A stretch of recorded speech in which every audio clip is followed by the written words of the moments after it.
How to stabilize video in Inshot. Hello guys and welcome back to the channel. In today's video I'm going to show you how you can stabilize video on Inshot. So let's get started.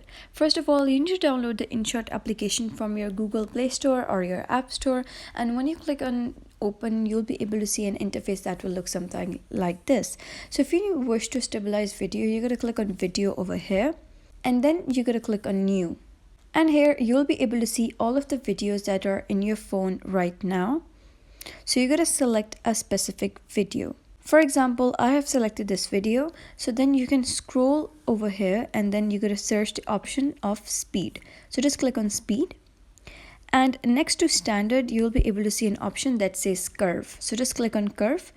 And now here you can just curve these aspects according to your own choice, like this and like this. Now you can see. And when you just play the video again, you will be able to see that the video has, stabilized like this. You can just do it according to your own preference. You can change the positions like this. So you can just change the curves over here and there as well according to your own choice. So that was basically how you can stabilize video in Inshot. So if you found this tutorial helpful, give it a thumbs up and don't forget to subscribe for more helpful tutorials. I'll see you in the next video.